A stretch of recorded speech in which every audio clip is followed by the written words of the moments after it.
Assalamualaikum warahmatullahi wabarakatuh. Perkenalkan, nama saya Dewi Anita, NPM 2001031009. Saya dari jurusan PGMI kelas B semester 5. Di sini saya akan membahas mengenai pertumbuhan, perkembangan, dan perkembangbiakan makhluk hidup.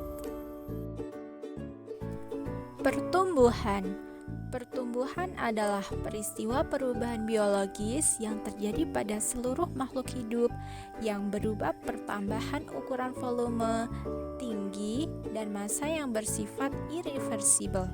Pertumbuhan dapat diukur secara kuantitatif dalam satuan ukuran panjang dan berat. Irreversibel berarti perubahan yang sudah terjadi tidak akan kembali lagi. Perkembangan adalah proses diferensiasi dan spesialisasi sel, proses menuju tercapainya kedewasaan. Perkembangan tidak dapat diukur, tetapi dinyatakan secara kualitatif. Ditinjau dari segi anatomi dan fisiologi, diferensiasi merupakan perubahan yang menyangkut pada spesialisasi fungsi sel.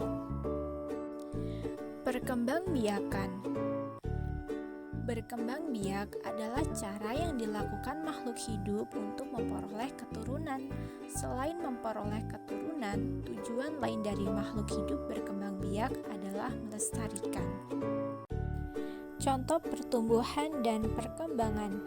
Yang pertama yaitu pada manusia. Contoh pertumbuhannya adalah tinggi badan yang terus bertambah sampai usia tertentu. Contoh perkembangannya adalah saat hormon seksual mengalami kematangan dan muncul ciri-ciri seperti suara pada pria menjadi lebih berat, muncul rambut-rambut di bagian-bagian tertentu.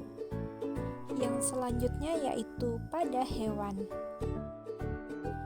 Contoh pertumbuhannya adalah bertambah tinggi atau panjang atau tinggi badan atau juga bertambahnya jumlah bulu atau rambut pada tubuh.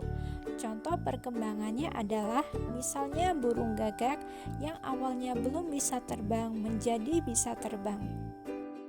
Yang selanjutnya yaitu pada tumbuhan. Contoh pertumbuhannya adalah tinggi batang, panjang akar, lebar daun bertambah. Adapun contoh perkembangannya adalah pada saat tumbuhan berbunga, bunga ini sendiri merupakan alat perkembangbiakan dari tumbuhan. Ciri-ciri pertumbuhan bersifat kuantitatif, mampu terlihat secara fisik, tidak dapat kembali seperti semula, memiliki batas waktu, dan juga dipengaruhi oleh jumlah sel tubuh. Ciri-ciri perkembangan bersifat kualitatif, tidak terlihat secara fisik, tidak memiliki batas waktu, dipengaruhi oleh lingkungan, dan juga dapat kembali ke semula. Faktor pendorong pertumbuhan dan perkembangan. Faktor dalam yang terdiri dari gen, hormon, dan juga sel. Faktor luar yang terdiri dari lingkungan, nutrisi, suhu, kelembapan, dan juga air. Itulah video mengenai pertumbuhan, perkembangan, dan perkembangbiakan pada makhluk hidup yang bisa saya sampaikan. Terima kasih. Wassalamualaikum warahmatullahi wabarakatuh.